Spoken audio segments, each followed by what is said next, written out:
From Washington, the McLaughlin Group, the American original. For over 3 decades, the sharpest minds, best sources, hardest talk. Issue 1, Secrets Away.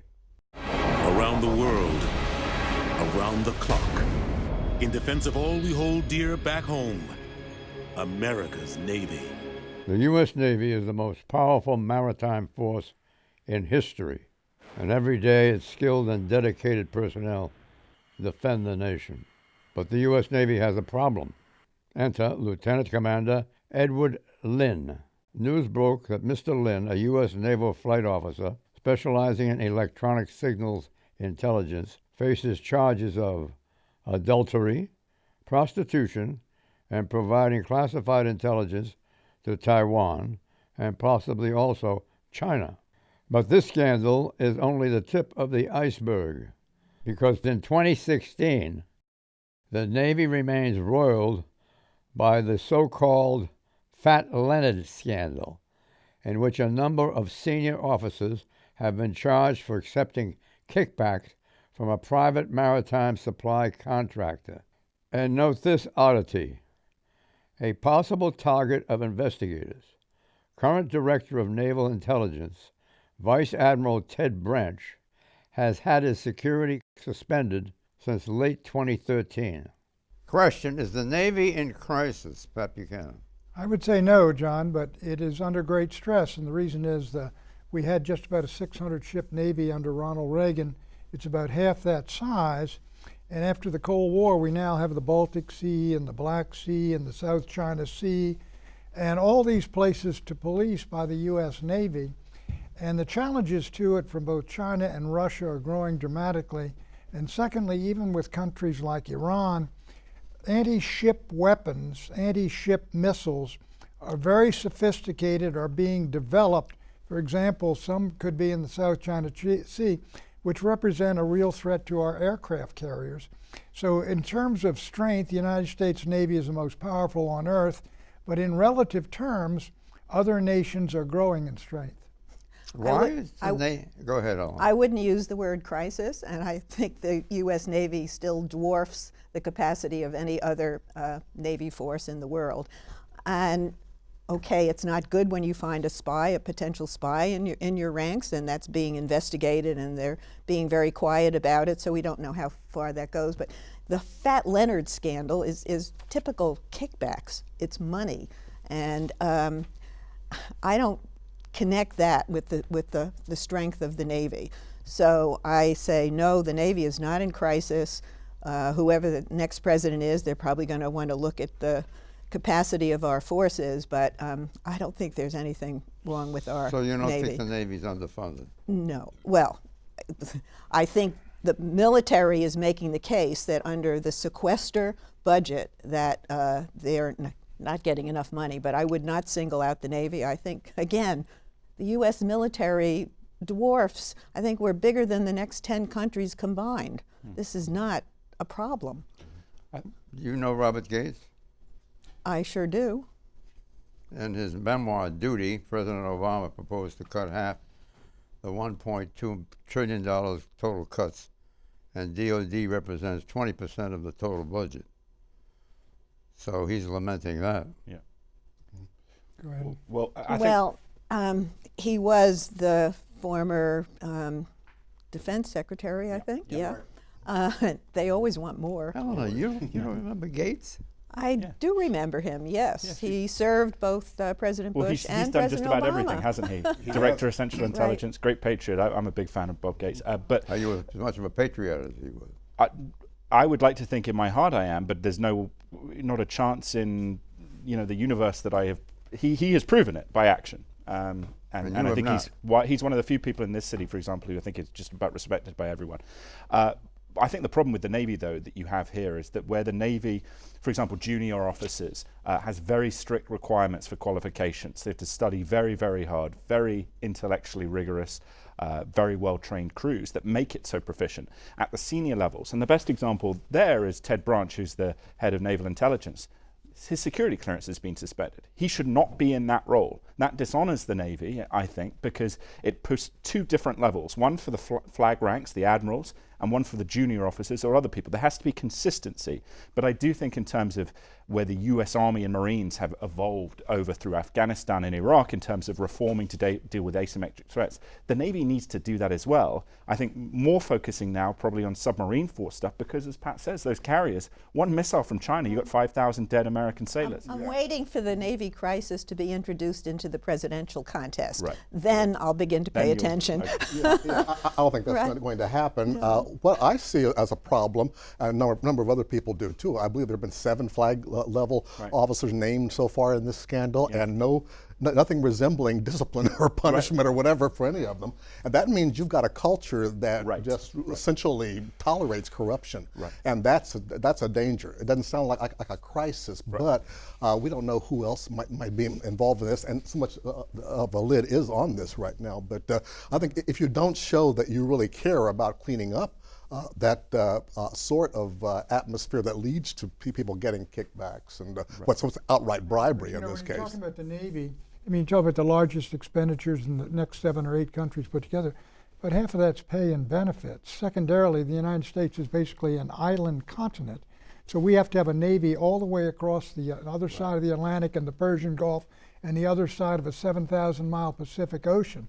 There aren't Russian warships floating around in the Gulf of Mexico, but we're sitting there in the Baltic Sea and our destroyers and others, and you're right there in their backyard. And so I think, the United States, quite obviously, if you're going to be a global power, we're the ones that need a gigantic Navy. Well, that's the debate, isn't it? How much of a global power do we want to be? That's how much exactly do we want to take care of that of these protective duties? How much should our partner nations do it? Got a good question. What are we doing in the Baltic Sea? Why can't the Germans and the Brits and the others? It's not that big a sea. That's right. Why can't they manage that? And why are we kicking off the Russians? There we're dealing with Poland, Estonia, Latvia, Lithuania, right? Who are supporting. Well, why don't the Germans put some ships in there? They absolutely should. I say pull out the bases from Germany unless they do, and go to Poland. Is the Navy overextended? Well, that's the debate, and is it underfunded? Well, the two work together, don't they? I mean, you got to decide what are your duties going to be, what is your mission, and then what funding do you have? Clarence's point is, look, if we're going to defend everybody on Earth, every country's deep in Eastern Europe and in the Southern and Eastern Black Sea and the Indian Ocean and the Korean Sea and the South China Sea, you're going to need a bigger Navy. We're going to honor our treaty commitments, and so far I haven't heard one squawk out of any of the presidential candidates that this is a problem. So we have so many other issues to worry about. That's still an old etiquette that you do not criticize the level of spending when you're running for president, whether you're a Democrat or a Republican. But fair enough. But it needs to be analyzed. I think one of the great advantages we still have, which comes from that investment and training and stuff that goes on behind the scenes, that's where a lot of the funding goes, is that in the event of a conflict, because of the synergy of the different services, and I think people struggle to understand. One of the big lies in Europe, for example, is that the Americans have all the kit but none of the skill. Actually, they have all the kit, but also the skill. To become, for example, a submariner, the qualifications, the engineering, I mean, you've got to be essentially a nuclear physicist and a very effective potential warrior. A submariner, a submariner also? Submariner, submariner, whatever, take your pick. I think he's been checking that out as a career option. I can be under the water, yeah. You might be too tall, I don't know. Maybe, yeah. I'm working on the assumption that we are in agreement that the Navy is overextended and underfunded. Yeah. And we all agree that that is a yes answer. Issue 2, Chinese bridges. The waterway that connects the Atlantic and Pacific Ocean is increasing its capacity through the construction of a third lane, in conjunction with the deepening and widening of its navigational channels to allow the passage of large Neo-Panamax vessels. 7 years in the works, and 102 years after the canal first opened in 1914, upgrades to the Panama Canal are nearly finished. The upgrades will allow super large, quote-unquote, Neo-Panamax transport vessels to navigate the 48-mile route between the Atlantic and Pacific Oceans. That increased trade will increase efficiencies and reduce shipping costs. Panama's government will also benefit from higher canal toll revenues.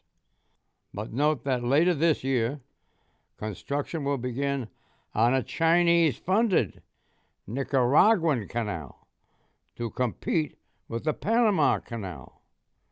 And with Arctic ice melting, the coming years will also see new trade routes opening. Is the Chinese canal through Nicaragua a viable project? I'd like to ask engineer Pat Buchanan. John, it's doable, but it's not cost effective to build it, especially when you got the Panama Canal now taking very, very large container ships, and it's a very efficient canal. And this is an incredible project. It would take digging through Nicaragua a longer length, even with Lake Nicaragua, than it would take through Panama. I think it would be redundant. I think the Chinese talk through their hat a lot, and I don't think they're going to go building that canal, but they're welcome to try, and maybe the Nicaraguans will make some money if they can get them in there. Well, their journalists have gone in search of the beginnings of this canal, and they've found nothing. And you can look throughout the continent of Africa. The Chinese have made all kinds of promises and supposed commitments to build these enormous projects, and they haven't delivered on virtually anything. And their economy is slowing, so I don't know if they're going to pull this off. But when they do go into these areas, they generally bring their own workers. They really don't do much to benefit the local area. And I think people are beginning to understand that the Chinese are not great as partners in these kind of big construction They're efforts. selfish and self-interested, you're telling me. Well, that's the government, not the people. The people are wonderful. I also think one of the issues that, and that's right, that the Chinese in Africa, they burn bridges, and our opportunity, regardless if we have our debates about free trade or more protectionist policies, one of the great advantages the United States has is to where you have a rules-based system of engagement, not with China, because obviously they do not obey the rules, but for example, developing economies in Africa and Southeast Asia, Philippines, Vietnam. The United States can offer something to those people that is tangible and real, because they say, not only do we get that business relationship with the United States, but we get protections in terms of law, so that the trading relationships are more balanced, where the Chinese could simply come in, pick winners and losers, pull out or do whatever, and leave the people to rot. And the Chinese don't care about that. Yeah, it's very true. I've seen some of those, a couple of those projects over in Africa. In fact, and they not only bring their own materials and their own people, but they build their own compounds there, so they don't even mingle with the local population. So it's a very contained economic environment as far as that's concerned. A lot of this may just be public relations, really. China's ventures into the third world to appear to be a new empire. And you take a look at what's happening in China today. They are tremendously overextended at home. They've started all these things that they can't follow through on. They've got a real crisis in that economy, and I think projects like building the Nicaraguan Canal are well down at the bottom. I think they're going to have to retrench to a degree, and everybody in China is a tremendously powerful country. It is second in the world. But I think in many ways the Communist Chinese Party is overextended, and that country is overextended. And they're just as paranoid as ever. They're just as fearful as they ever were of some kind of uprising occurring. And they still have too big of a gap between rich and poor over there. It's extraordinary. They've got other problems. According to Forbes, principal backer is Wang Jing, and he lost 80% of his fortune in the Chinese stock market last year. The 172-mile canal has had multiple delays and may never be built. What about the Panama Canal? That is one of the world's wonders, and you'll remember, I believe Ronald Reagan built his presidential campaign on it. We paid for it, we built it, it's ours.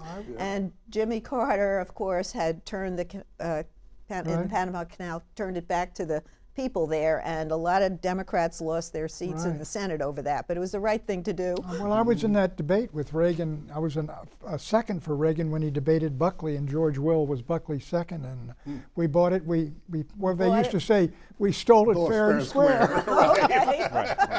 That was the line. Better put. I think what China is going to do with those economic difficulties, they can't compete at that low-wage economy now, right? That they get undercut in terms of those cheap products that they sell to the world by Vietnam and the Philippines. But I think what they'll do is what they're doing in the South China Sea, which I tend to think is a big problem, because all those global trade routes going through there. If they own that, they can essentially... That makes sense to them, just like eventually the Americans drove the British Navy out of the Gulf of Mexico and out of the Caribbean and basically took over. And the Brits wisely had the great rapprochement. They said, look, let the Americans have it.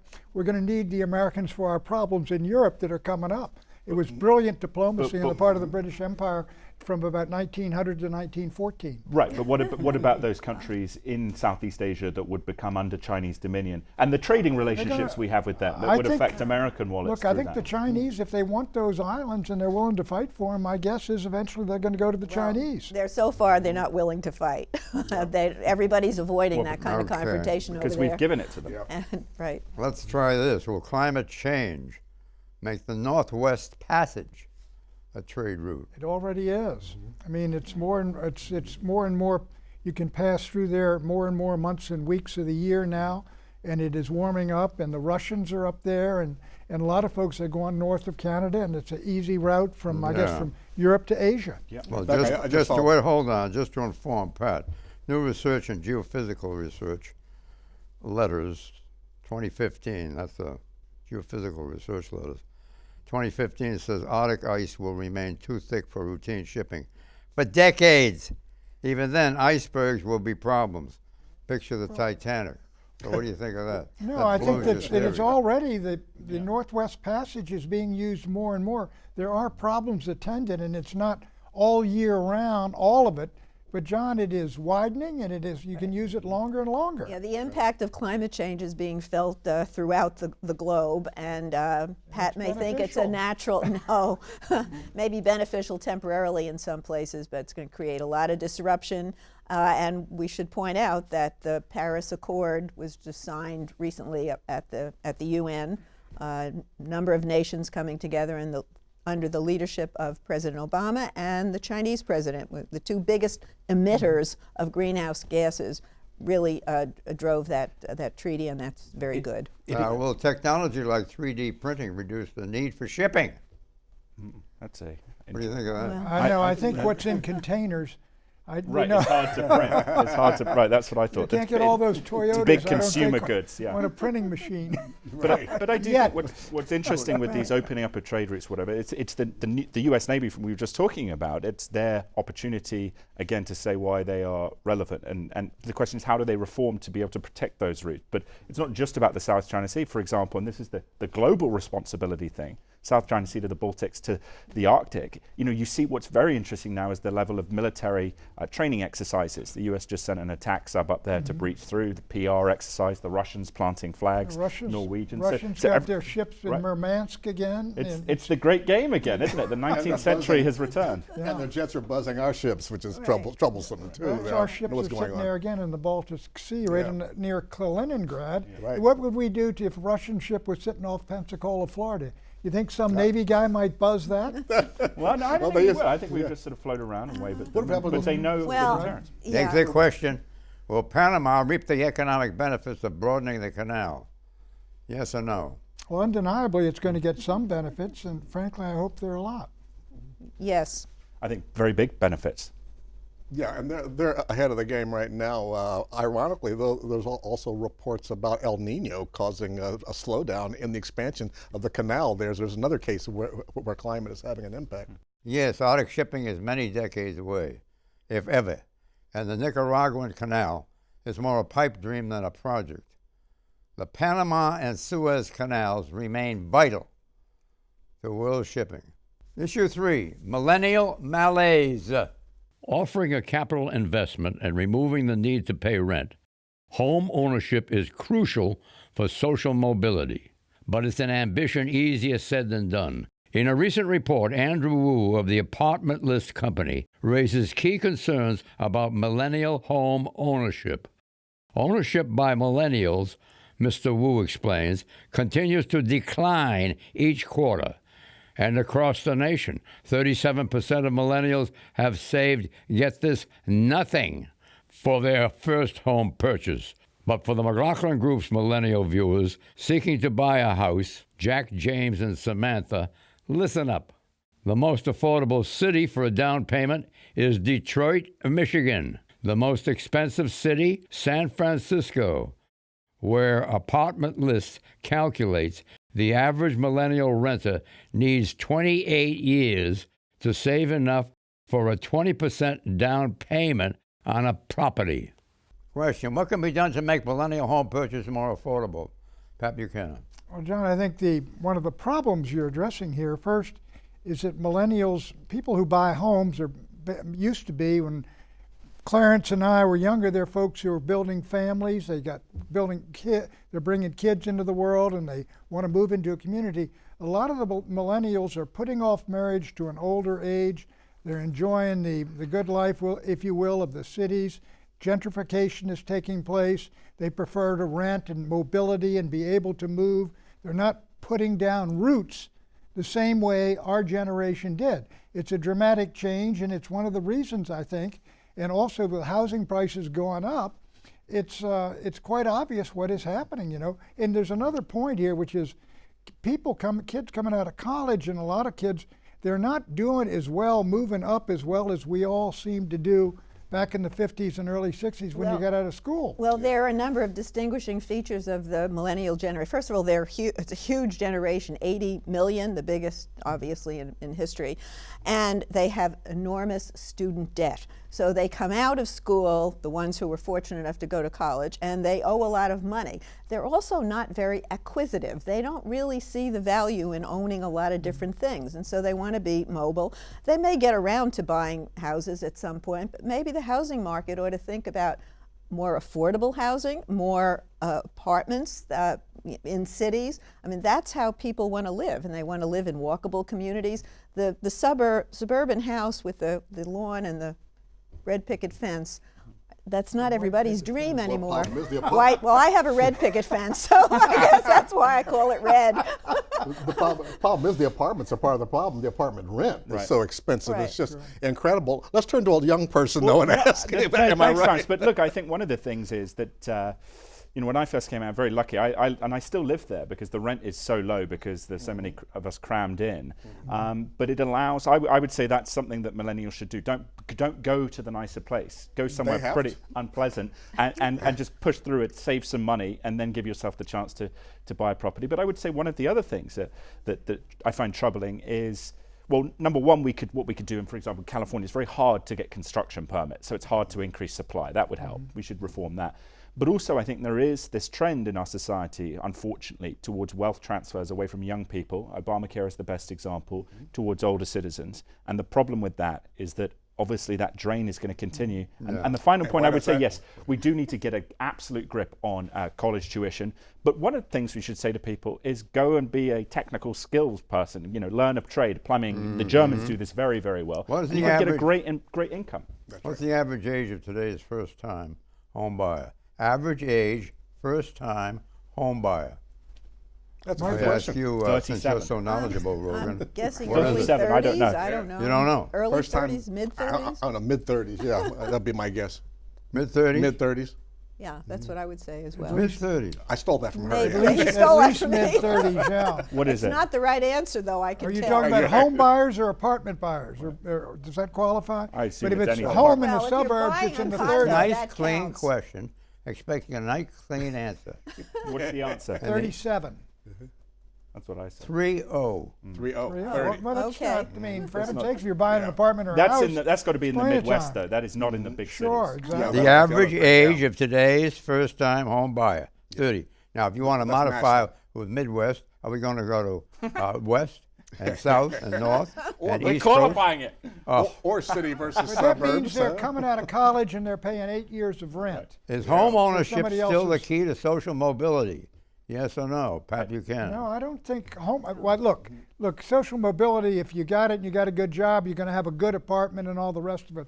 But everybody, except for the homeless folks, has got somewhere to live. Also, the 2008-2009 crash, I think, partly that was the result of the housing bubble where home ownership was vastly oversold. Yeah. And I think younger people are not that thrilled with the idea of owning their own house. I think the key for social mobility is and always will be education. Education, education, education. That's it. And that crash showed that home values are vulnerable. They can go down and very rapidly. So it's caused a lot of people to be a little slower about investing in it. But but because you're a little longer, you're crowding me out here. Sorry about that. The bottom line is, are millennials better off buying or renting? And the answer to that is too close to call. Too close to call. Too close to call. That's the good go-to, right? There you go. Too close to call for this week. Oh, wait a minute. I think we got a flash here. No flash. Next week. Predictions, Pat. Bernie Sanders will demand and get a primetime speaking slot at the Democratic Convention and use it to launch what is basically a revolution of the left, the neo-socialist left, inside the Democratic Party, which will be enduring. I think I'm going to have to second that, but refine it a little bit. He will go back to the Senate as the senator from Vermont, and he will join forces with Elizabeth Warren from Massachusetts. And if the Democrats gain control of the Senate, Chuck Schumer of New York will be the majority leader, and you've got a powerful legislative making and maybe passing core that will assist the Democrat who's in the White House. And I'm not going to name names. Yeah, I think in the coming weeks and indeed months, we're going to see a much more relentless and uptick in U.S. and allied operations against senior leaders of Daesh or ISIL, which is very positive, and it shows what we can do when you have people on the ground gathering intelligence and attacking some very deeply unpleasant people and securing innocent lives because of that. It's going to be positive. Clarence. I predict that after 2020, when the Harriet Tubman $20 bills become released, which I approve, digital dollars like Apple money will begin to make paper money obsolete. I predict the Federal Reserve will raise interest rates when it meets in June. Bye-bye.